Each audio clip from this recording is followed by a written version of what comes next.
नमस्कार दोस्तों, एक बार फिर से आप सभी का स्वागत है मेरे exam channel learn to grow में, जिसे हम डेली डिस्कस करते हैं कोई न्यू वैकेंसी के बारे में। तो गाइज़ आज मैं लाया हूँ आपके लिए द इंडियन नेवी की वैकेंसी। तो गाइज़ प्लीज़ केयरफुली पूरा वीडियो देखिएगा। और चलिए गाइज़ बिना विलम्ब आज की वीडियो का शुभारम्भ करते हैं। तो चलिए गाइज़, ये वैकेंसी है द इंडियन नेवी की। तो यहाँ पर सीधा लिखा ही है आपके लिए, application for short service commission officer for various entry June 2024 8024 course के लिए।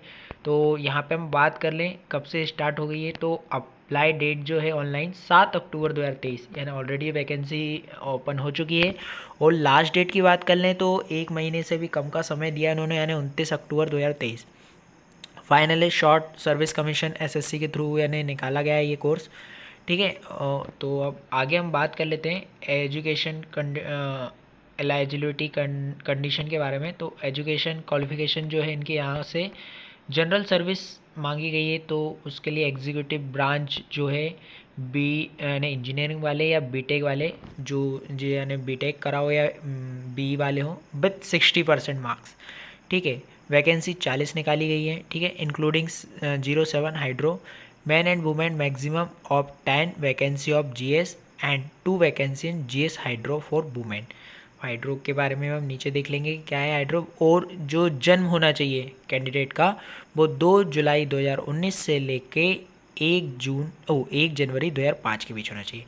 तो गाइज प्लीज़ यानी जो जन्म है वो आप नेवी के उसमें ध्यान रखिएगा, क्योंकि नेवी जन्म तारीख को लेके बहुत ही सेंसिटिव है। विदाउट यानी आप ऊपर नीचे होते हो तो ये आपका फॉर्म फिलअप नहीं होने देगा।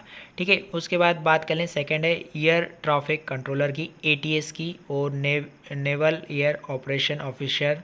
ठीक है, पायलट। इन तीन की जो वैकेंसी, इनमें भी बीटेक और बी वाले कैंडिडेट मांगे गए हैं। विथ कैंडिडेट को जो पास आउट होना चाहिए 10वीं और 12वीं, 60% मार्क्स होने चाहिए इनके। और 60% मार्क्स इनके बीटेक में भी होने चाहिए और बी में भी होने चाहिए। यहाँ पे वैकेंसी की बात करें तो 8 है, बट सेम क्राइटेरिया वही दिया है। और डेट ऑफ बर्थ चेंज हो गई है बस। जो पायलट की डेट ऑफ बर्थ है वो 2000 से लेके 2005 के बीच में होना चाहिए। बाकी दूसरे लॉजिस्टिक की बात करें तो एमबीए वाले भी होने चाहिए, बट फर्स्ट क्लास में होना चाहिए। और बीएससी वाले, बीकॉम वाले, बीएससी आईटी वाले भी, बट पास आउट आपका फर्स्ट क्लास होना चाहिए। With PG diploma in finance, logistics, supply chain management या मटेरियल मैनेजमेंट आपका होना चाहिए। ठीक है। यहाँ पे भी आप डेट ऑफ बर्थ की बात करें, 20 वैकेंसी निकाली गई है, बट यहाँ पे 1999 से लेकर 2005 तक की वैकेंसी आपकी। ठीक है। यहाँ पे एमसीए वाले भी अलाउ हैं, एमसीए या एमएससी जो आईटी क्लास है, बट फर्स्ट क्लास यानी आपके 70 प्लस होने चाहिए। यहाँ 60 था, यहाँ 70 दे दिया है। देन सेकेंड आपका जो एजुकेशन है, 60% मार्क्स आपके एमएससी, 60% ऑफ मार्क्स एमएससी। यहाँ पे भी अलग अलग क्राइटेरिया से जो निकाला गया है। तो यहाँ पे आने आपके बीटेक में आने होने चाहिए। ग्रेजुएशन में आपका एमएससी कंपलसरी दिया गया है, बट याद रखिएगा 2 जुलाई 1999 से कम आपका नहीं होना चाहिए। और 1 जुलाई 2003 के बाद का भी जन्म नहीं होना, इनके बीच का जो कैंडिडेट है वो इसमें अप्लाई कर सकता है। चलिए हम बात कर लें इंजीनियरिंग ब्रांच जीएस के लिए। तो यहाँ पे 60% मार्क्स है, 30 वैकेंसी निकाली गई है। इलेक्ट्रिकल ब्रांच के लिए भी निकाली गई है, बट 60% मार्क्स होना चाहिए।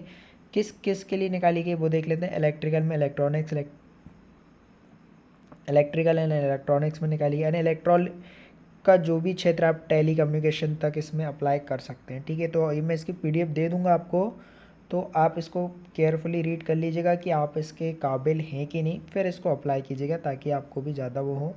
नेवल कंस्ट्रक्शन की भी कंट्रोलर की भी निकली है। तो यहाँ पे मैकेनिकल और ऑटोमेशन वाले भी इसमें अप्लाई कर सकते हैं, बट स्पेशली आप ध्यान दीजिएगा जो आपकी डेट ऑफ बर्थ हो वो इसके अंदर हो।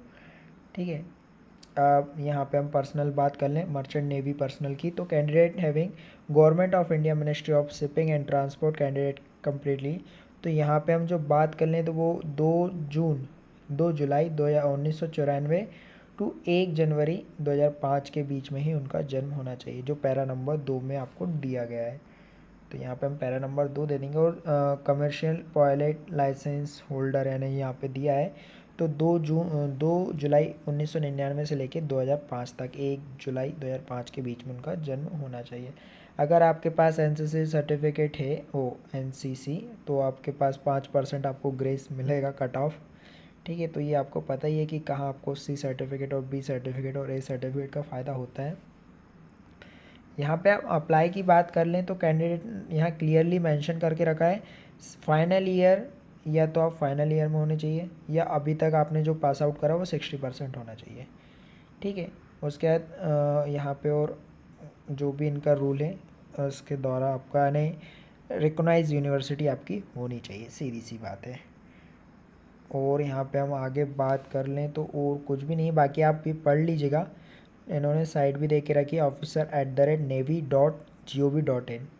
ठीक है, who can fill this apply, और यहाँ पे आप देख लीजिएगा यहाँ पे जो वैकेंसी का इन्होंने निकाला है, तो यहाँ पे मेडिकल टेस्ट भी आपका होने वाला है। एज रिलेशन, हाइट, टैटू, ये आपके यहाँ पूरा मेंशन करा है। www.joinindiannavy.gov.com पे आप जाके इन्फॉर्मेशन ले सकते हैं। SSB recommendation candidate who required, यहाँ पे आप जाके पूरा इनका देख सकते हैं कैसा। एज रिलेशन की बात आपको सबको पता है। शॉर्ट सर्विस है 10 year, extendable bye minimum of 2 year and 2 terms. तो यहाँ पे एज रिलेशन किसी को नहीं दिया गया है। बाकी BTech, post graduate degree programme यहाँ पे दिए गए हैं, तो आप यहाँ इनको देख सकते हैं। मेरिट लिस्ट के आधार पे आपका पूरा पेपर कंडक्ट होने वाला है, आपकी लिस्ट बनने वाली है। ट्रेनिंग जो कैंडिडेट सेलेक्ट होते हैं उनको सब लेफ्टिनेंट के उस पर ट्रेनिंग दी जाएगी। यहाँ पे ट्रेनिंग का पूरा क्राइटेरिया आपको दे के रखा है। पे स्केल की बात कर लें तो जो आपका स्टार्टिंग पे स्केल है 56,100 रुपये से स्टार्ट होगा।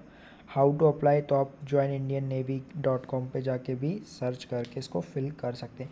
Guys, document please carefully upload कीजिएगा। रिसेंटली स्कैन ही फ़ोटो अपलोड कीजिएगा, और पुरानी जो आपके पास फ़ोटो हो उसको मत अपलोड कीजिएगा, क्योंकि कई बार एरर के कारण आपकी फ़ोटो वहाँ पे अगर मांग ली जाती है तो आपके पास पुरानी फ़ोटो नहीं होती, जिसके कारण कई बार आपको रिजेक्ट कर दिया जाता है एग्ज़ाम से। तो गाइज़ प्लीज़ जो मेंशन करा है JPG फॉर्मेट में उसी में अटैच कीजिएगा। डॉक्यूमेंट को केयरफुली स्कैन कीजिएगा, देन उसके बाद साइज़ सेट करके उसको अपलोड कीजिएगा।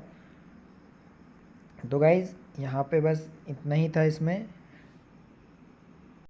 तो गाइज़ आशा करता हूँ आपको मेरे द्वारा बनाई गई वीडियो से पूरी जानकारी मिल गई होगी।